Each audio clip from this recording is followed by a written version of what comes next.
Halo guys, assalamualaikum warahmatullahi wabarakatuh. Halo semuanya, ketemu lagi di channel Rendra Dwi Lesmana. Jadi hasil akhir dari perjalanan timnas Garuda Muda akhirnya dihentikan oleh timnas Gini 01 guys. Nah, gimana nasib timnas Garuda Muda ke depan? Ikuti terus sampai selesai. Jadi kalau kita lihat perjalanan timnas Garuda Muda kemarin sejak Piala Asia, sebetulnya mereka tim underdog ya. Artinya malah justru dari tim-tim lain hampir tidak sama sekali memperhitungkan timnas Garuda Muda. Baru setelah lolos grup, nah mulai tuh mereka mulai setidaknya melirik mengantisipasi kekuatan dari timnas Garuda Muda. Nah, apalagi setelah mengalahkan timnas Korea Selatan. Nah, mata mereka makin gencar untuk melihat strategi dan permainan timnas Garuda Muda. Dan tidak sampai situ. Dari 3 kali kesempatan untuk lolos Olimpiade, timnas Garuda setidaknya bisa memberikan perlawanan yang cukup sengit, walaupun dari sisi pasukan yang tidak komplit. Artinya ada yang kena kartu, akumulasi kartu, terus yang kemarin ada yang tidak bisa gabung, tidak bisa join di timnas Garuda Muda. Nah, jadi kalau lihat dari pertandingan terakhir melawan timnas Gini, sebenarnya sudah cukup lumayan memberikan perlawanan. Artinya jual beli serangan sudah terjadi di sepanjang 90 menit itu. Cuman memang kurang beruntung aja waktu timnas Garuda Muda dikenai hukuman penalti. Ditambah bumbu-bumbu pelatih timnas Sintayong sempat dikeluarkan mendapat kartu merah dari wasit.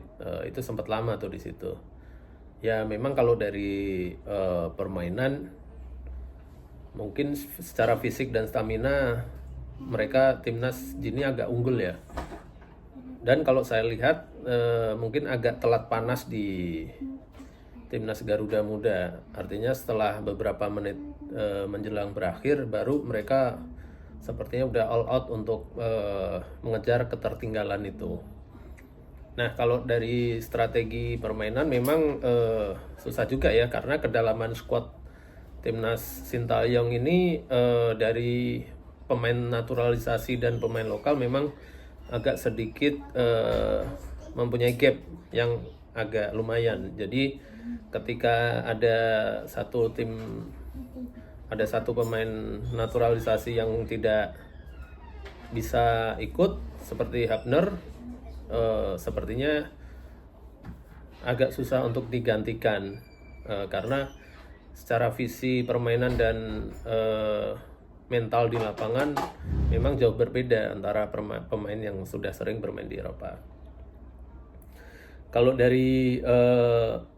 Kalau menurut saya formasi yang ideal itu sepertinya Nathan sepertinya harus didorong agak ke tengah sedikit, karena Nathan terbukti mampu mengatur irama permainan, sedangkan Marcelino didorong agak ke depan untuk membantu si Rafael Strike. Tapi memang ya sudah selesai semuanya. Jadi mungkin yang ada sekarang hanya evaluasi bagaimana ke depannya untuk diperbaiki. Nah, mengenai bagaimana nasib timnas Garuda Muda ke depan, kalau menurut saya itu sangat cerah sekali. Sangat cerah sekali, guys. Artinya mereka mempunyai masa depan yang bagus dari sisi pengalaman, mental, itu sangat tertempa di Piala Asia kemarin. Nah, itu modal yang bagus untuk membentuk timnas senior ke depannya, karena ada beberapa pemain timnas U23 yang sepertinya sudah harus umurnya lewat tuh jadi harus masuk ke timnas senior. Tapi setidaknya pondasi yang dibangun oleh Sintayong itu cukup bagus dan bisa menjadikan dasar permainan timnas senior ke depan. Setidaknya barometer pemilihan pemain patokannya jelas sekarang. Jadi kita mempunyai standar yang cukup bagus. Kalau menurut saya standar yang tinggi supaya membentuk timnas yang lebih kompetitif lagi di kancah Asia dan dunia. Karena at the end of the day, ya mau nggak mau timnas pasti tujuannya ke Piala Dunia. Itu sudah kalau boleh dibilang harga mati ya. Kita harus mempunyai tujuan yang pasti bisa lolos ke Piala Dunia. Gitu. Ya tidak ini juga tidak sesuatu yang tidak mustahil, karena kita mempunyai potensi yang bagus dan kita membuktikan di Piala Asia ini itu ternyata kita bisa berbicara banyak di kancah Piala Asia. Jadi at least untuk Piala Dunia sudah bukan jadi suatu hal yang mimpi lagi, harus segera menjadi kenyataan. Kita harus mempunyai forecast ke depan, setidaknya 5 atau 10 tahun atau 15 tahun lagi kita harus lolos Piala Dunia. Ya, mengenai sesuatu yang harus dikejar, diperbaiki, nah itu jadi PR PSSI. Setidaknya seluruh rakyat Indonesia pasti full support demi prestasi timnas Garuda kita, gitu guys. Overall, saya cukup bangga, saya cukup puas dengan penampilan timnas Garuda Muda di Piala Asia U23 yang tadinya mungkin target 8 besar, sekarang jadi malah peringkat keempat. Itu sesuatu yang sangat luar biasa sekali. Good job. Gitu guys, sekian dari saya. Semoga kita bisa berjumpa lagi di pertandingan timnas Garuda Muda berikutnya.